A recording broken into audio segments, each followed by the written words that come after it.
গুমর ফাঁস করে দিম, আজকে সব গুমর ফাঁস করে দিমু। আপনারা বলতেন না বাংলাদেশের বুকে দাঁড়িয়ে হিন্দুরা এত সাহস কোথা থেকে পায়, তারা এত বড় বড় কথা কিভাবে বলে, তারা বাংলাদেশের মুসলিমদেরকে ভিন্ন দেশে পাঠিয়ে দেওয়ার হুমকি কিভাবে দেয়। আজকে আপনাদেরকে সেই গুমরই ফাঁস করব। শুধু ধৈর্য ধরে শেষ পর্যন্ত ভিডিওটা দেখবেন। প্রথমে এই সেনাবাহিনীর কথাগুলা শুনেন।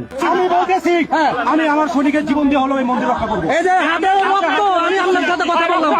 আমি হাতে হাত দিয়ে বলতেছি আমার জীবন থাকতে এই মন্দিরে কেউ হাত দিতে পারবে না।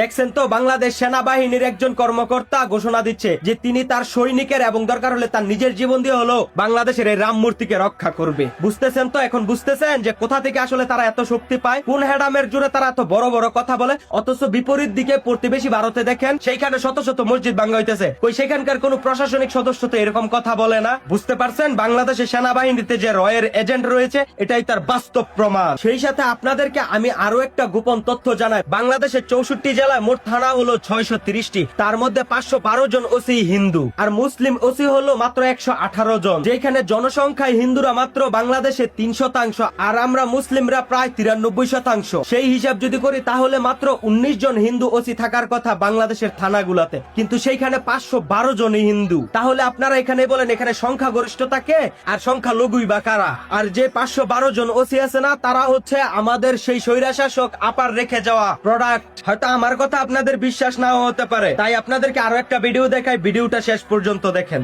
পুলিশ তো আওয়ামী লীগের পুলিশ, এই প্রশাসন ইউনো ডিসি যারা আছে তারা আওয়ামী লীগের ইউনো ডিসি। তাদেরকে কি করা হয়েছে?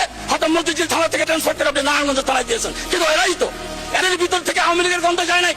বুঝলেন তো এবার কেন বাংলাদেশের সংখ্যালঘুদের গলায় এত জোর, কেন তারা মুসলিমদেরকে চোখ রাঙায় কথা বলতে চায়। তাই একটা কথাই বলি, সময় থাকতে সতর্ক হয়ে যান, আর ভিডিওটা শেয়ার করে এই তথ্যটা সবার মাঝে ছড়িয়ে দেন। সকলের জানা উচিত এই বিষয়টা।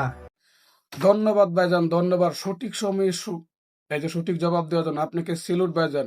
ভিডিওতে এত পরিমাণে শেয়ার করবেন যে কল্পনা বাহিরে, কমপক্ষে 1 মিলিয়ন শেয়ার চাই ভিডিওটা। সবাই প্রত্যেককে মুসলমান এই ভিডিওটা শেয়ার করে দিবেন।